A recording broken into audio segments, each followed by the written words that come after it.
When Russia invaded Ukraine, it sparked international outrage. It also triggered a wave of international sanctions designed to cripple Russia's economy so badly it couldn't fight the war.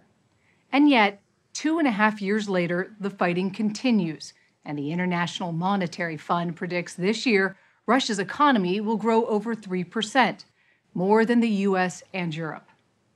The architect behind the United States sanctions strategy is Dileep Singh, the Deputy National Security Advisor for International Economics at the White House. We first interviewed him in the weeks after the 2022 invasion, when he told us he expected a barrage of sanctions to bring Russia's economy to its knees. Earlier this month, we went to Washington to ask Dileep Singh about those early predictions of a nosedive, and he told us something we don't hear very often on 60 Minutes. The story will continue in a moment. So let's be honest. This is not the nosedive that I predicted 2 years ago. But I don't think anybody should mistake Russia's rebound with resilience. On the surface, Russia's economy may appear to be a fortress, but underneath, the foundations are fragile.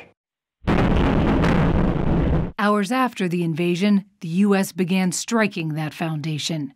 At the White House, Dileep Singh announced the administration's strategy.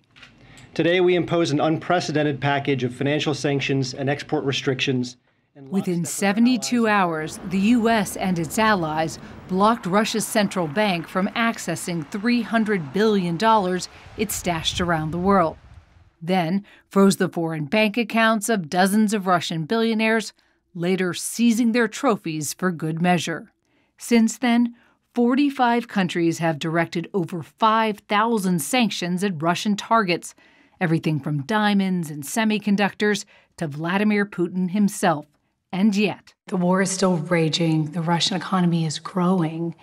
It looks like sanctions have been a failure. No, not at all. So he's turbocharged government spending to fuel the war machine. He's frozen infrastructure and education spending. And yes, that's lifted GDP growth, but there's a cost. Sky-high inflation, almost 9%. Nosebleed interest rates, almost 19%. Both are choking off growth.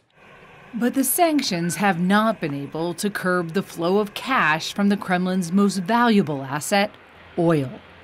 Russia is the third largest producer in the world, and this year its oil and gas revenues are expected to increase 2.6% to nearly $240 billion. We wondered how, despite all those sanctions, the Kremlin is still making so much money from its oil. We found the answer in an unexpected place. 20 miles off the coast of Greece. We just departed Athens. We went there with Samir Madani. Madani runs a company from Stockholm that tracks oil tankers for dozens of international clients, such as insurance companies or shippers who want to know exactly where oil is moving in case of a spill or accident. But he took us to see this oil tanker called the Sprite. It's part of Russia's Dark Fleet, one of an estimated 200 ships that move 1 million barrels of Russian oil around Western sanctions every day. It's quite rare to see this vessel actually presenting its name and IMO number and everything. Madani and his team monitor satellite images, signals from ships, and photographs from the ground to track tankers.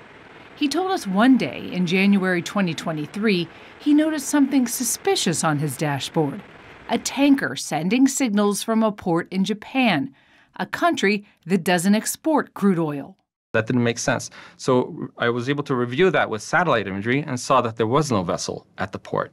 Instead, it was a spoof, where in fact we saw the vessel in Kozmino in Russia. So they're able to lie about their location? Yes, in real time. And so that allows them to move wherever they want to move undetected. Absolutely. And that happened how quickly after the sanctions took place? Immediately.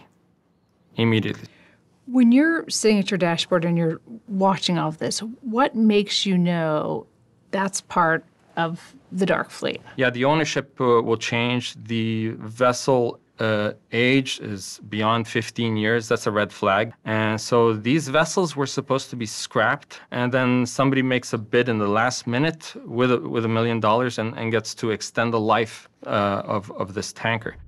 The Sprite is one of those tankers. 21 years old, it was last purchased in February and is registered to a shell company in the Caribbean. So what was it doing floating off the coast of Greece? Sprite here is acting as a drop box for Russian oil. If you can see on her starboard side, on the right side there, you have the 4 buoys. And that means they place those there for contact with other vessels. Other dark fleet vessels that will transfer oil onto or off of the Sprite. Madani spotted one of them, the Zambra, a mile away. These are images Madani's team provided of Zambra moving oil from Russian ports on the Black Sea through the Bosphorus Strait in Turkey and then transferring it onto the Sprite just off the coast of Greece. We were there with you. We're watching, transfer. What's going on there? The transfers are an additional layer of obfuscation when it comes to transferring oil. So when you have a floating drop box act like that, where it's able to take in any kind of oil and then output any other kind of oil, it confuses things. The point of this tanker shell game is to get around Western sanctions, specifically a price cap that was supposed to limit Moscow's oil profits. In 2022, the G7, which includes the U.S., Canada, Japan, and 4 European countries, banned the import of Russian oil. But they didn't want to risk a global price spike, so they allowed Russian oil to continue to flow internationally, but imposed a $60 a barrel price cap on the purchase of Russian crude oil. Russia's workarounds are paying off. Almost all of its crude oil is selling above the price cap. In the last 2 years, Russia's dark fleet has moved an estimated $45 billion worth of crude oil. And where is all that oil going? Yeah, most of the oil that departs Russia by sea nowadays is going to China and India. 60 Minutes analyzed 4 years of data from India's Ministry of Commerce. We found the value of India's imports of Russian crude oil increased by more than 2,000% since the invasion of Ukraine. Much of that crude goes to an Indian port called Sika, where it's refined into other oil products such as gasoline. But those products don't necessarily stay in India.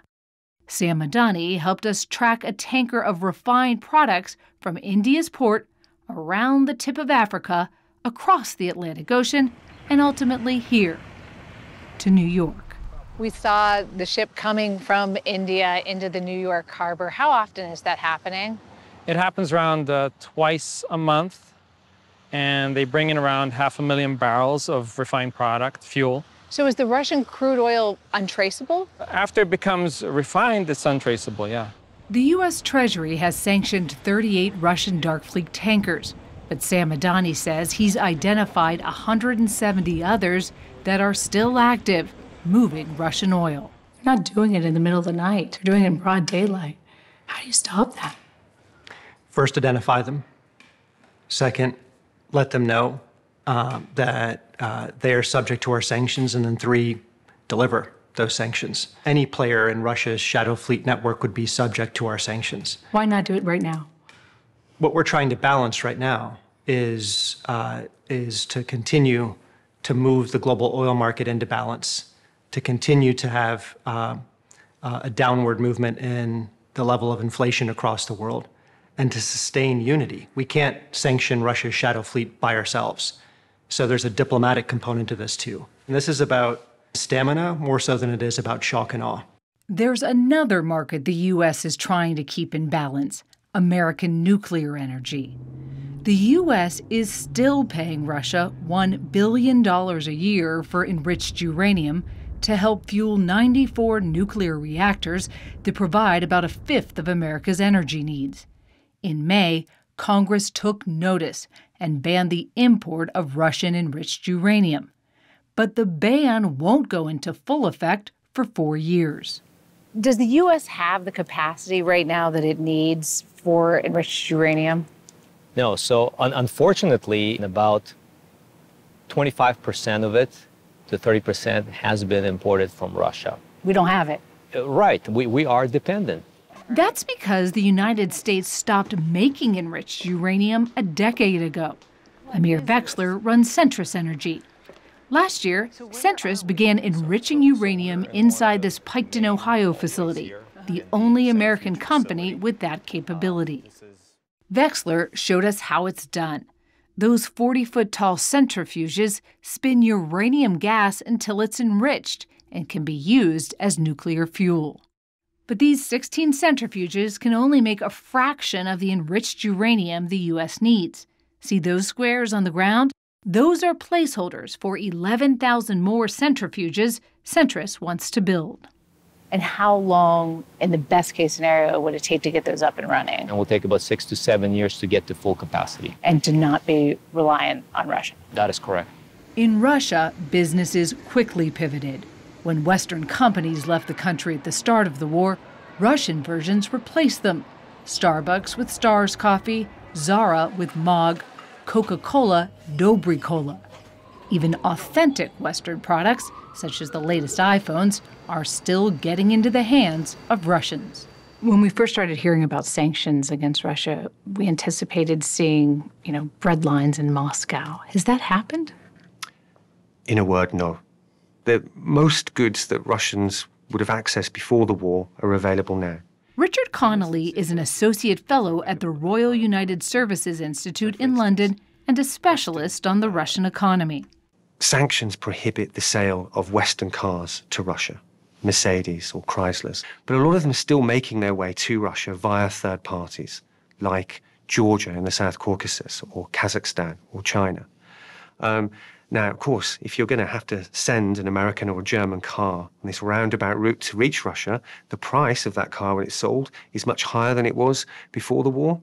But there's a lot of Russians with a lot of money in their pocket who are prepared to pay that higher price. There's an incentive for lots of Russian small businesses to acquire goods on foreign markets from sanctioning countries, bring them back to Russia, and sell them at a very healthy markup. So evading sanctions has become good business in It's become Russia. a business sector of its own in Russia, yes. What kind of businesses are we talking about? Some people are selling goods that were previously sanctioned. They're producing them at home. The number of small and medium-sized businesses registered in Russia is at an all-time high. Before the war, Russia had a big problem. It wasn't investing enough.